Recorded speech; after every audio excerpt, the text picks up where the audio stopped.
রমজান মাস উপলক্ষে চাইলে আপনারা ফেসবুক এবং ইউটিউবে এই সেটিংটি অন করতে পারেন।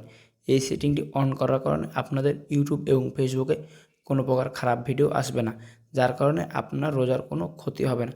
সো কী সেই সেটিং আমি দেখিয়েছি, আপনারা এই সেটিংটি করে নিতে পারেন। চলুন বেশি কথা না বাড়িয়ে মূল ভিডিওটি শুরু করা যাক। মূল ভিডিওটি শুরু করার পর ছোট্ট একটি রিকোয়েস্ট থাকবে, চ্যানেলে নতুন দর্শক হয়ে থাকলে চ্যানেলটি সাবস্ক্রাইব করে বেল বাটনটি অল করে দেবেন। ভিডিওটি কোনো প্রকার স্কিপ না করে শেষ পর্যন্ত দেখার রিকোয়েস্ট থাকছে, কেননা আমি ইউটিউব এবং ফেসবুকের এই সেটিংটি দেখিয়ে দেবো। ফার্স্ট টাইম আপনাদেরকে আমি দেখিয়ে দেবো ফেসবুকের সেটিংটি।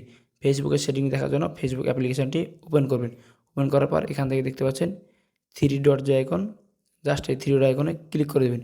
সো থ্রি ডট আইকনে ক্লিক করে দেওয়ার পর এখান থেকে দেখতে পাচ্ছেন সেটিং যে আইকন, জাস্ট এই সেটিং আইকনে ক্লিক করে দেবেন। সো সেটিং আইকনে ক্লিক করে দেওয়ার পর নিচে চলে আসবেন। নিচে চলে আসার পর এখান থেকে দেখতে পাবেন অ্যাক্টিভিটি লগ, জাস্ট অ্যাক্টিভিটি লগসে ক্লিক করে দেবেন। সো অ্যাক্টিভিটি লগে ক্লিক করে দেবেন। এখান থেকে দেখতে পাচ্ছেন পাবলিক পোস্ট, পাবলিক ট্যাক্স এগুলো দেখা যাচ্ছে। জাস্ট এখান থেকে সাইডে নিয়ে চলে আসবেন। সাইডে নিয়ে আসার পর এখান থেকে দেখতে পাচ্ছেন সার্চ হিস্টোরি। এখান থেকে আপনার জাস্ট সিম্পল এই সার্চ হিস্টোরিতে ক্লিক করে দেবেন। সার্চ হিস্টোরিতে ক্লিক করার পর আপনার এখন পর্যন্ত ফেসবুকে কী কী সার্চ করেছেন সম্পূর্ণ এখান থেকে শো করছে। সো এখান থেকে অবশ্যই আপনারা যে কাজটি করবেন, ক্লিয়ার সার্চ, জাস্ট এখানে ক্লিক করে দেবেন। সেখানে ক্লিক করলে কিন্তু আপনাদের এখান থেকে সার্চ হিস্টোরিতে চলে যাবে। দেখতে পাচ্ছেন ক্লিয়ার হিস্ট্রি করার সাথে সাথে এখান থেকে চলে গেছে। এখান থেকে ক্লিয়ার সার্চ হিস্টোরি হয়ে গেলে এখান থেকে ওয়াচেস ভিডিও এখানে ক্লিক করে দেবেন। সো এখানে ক্লিক করে দেওয়ার পর সেম প্রসেস, এখান থেকে আপনারা ক্লিয়ার ভিডিও হিস্টোরি, জাস্ট এখান থেকে ক্লিক করে এখান থেকে ক্লিয়ার করে দেবেন।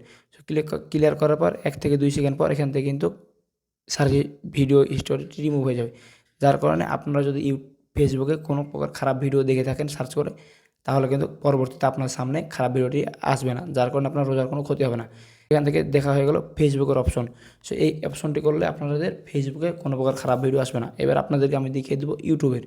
জাস্ট ইউটিউব অ্যাপ্লিকেশনটি ওপেন করবেন। ইউটিউব অ্যাপ্লিকেশনটি ওপেন করার পর এখান থেকে দেখতে পাবেন কর্নারে ইউ লেখা আছে, জাস্ট এখানে ক্লিক করে দেবেন। সো এখানে ক্লিক করে দেওয়ার পর এখান থেকে যে কাজটি করবেন আপনারা সিম্পলি সেটিং যে আইকন, জাস্ট সেটিং আইকনে ক্লিক করে দেবেন। সো সেটিং আইকনে ক্লিক করে দেওয়ার পর এখান থেকে দেখতে পাচ্ছেন manage all history, just manage all হিস্টোরিতে ক্লিক করে দেবেন। সেখানে ক্লিক করে দেওয়ার পর আপনাদের সামনে সেম এরকম একটি ইন্টারফেস হবে। সো এখান থেকে যে কাজটি করবেন আপনারা এখানে ইউটিউবে আজ পর্যন্ত যতগুলো জিনিস সার্চ করেছেন এখান থেকে দেখাবে। জাস্ট এগুলো ডিলিট করার জন্য দেখতে পাচ্ছেন কর্নারে ডিলিট যে আইকন, জাস্ট এই ডিলিট আইকনে ক্লিক করে দেবেন। তো ডিলিট আইকনে ক্লিক করে দেওয়ার পর এখান থেকে চাইলে আপনারা আজ সারাদিনে কী সার্চ করেছেন সেগুলো ডিলিট করতে পারবেন। এখান থেকে চাইলে আপনারা বেছে বেছেও ডিলিট করতে পারেন। সো আমি বলবো যেহেতু রমজান মাস উপলক্ষে এখান থেকে ডিলিট অল টাইম করে দেবেন। তাহলে কিন্তু ডিলিট অল টাইমে ক্লিক করে আপনাদের কিন্তু সার্চ হিস্টোরিটি এখান থেকে খুব সহজেই ডিলিট হয়ে যাবে। জাস্ট এখান থেকে যদি আমি ডিলিট অপশনে ক্লিক করি তাহলে কিন্তু সম্পূর্ণ প্রসেসটি ডিলিট হয়ে যাবে। তো আপনারা অবশ্যই এখান থেকে ডিলিট করে নেবেন। চলে ডিলিট করা হয়ে গেলে আপনাদের ইউটিউবটা কিন্তু ক্লিয়ার হয়ে গেল একবারে। আপনারা ইউটিউবে যদি কোনো প্রকার খারাপ ভিডিও আগে দেখে থাকেন তাহলে এখন কিন্তু আর খারাপ ভিডিও আসবে না, যার কারণে আপনার রোজা কোনো ক্ষতি হবে না। সো আজকের ভিডিওটি পর্যন্ত আমি দেখিয়ে দিলাম কীভাবে আপনারা এই সেটিংটি করবেন। সো দেখা হবে সামনে নতুন আরেকটি মজার ভিডিও নিয়ে। ভালো থাকবেন, আল্লাহ হাফেজ।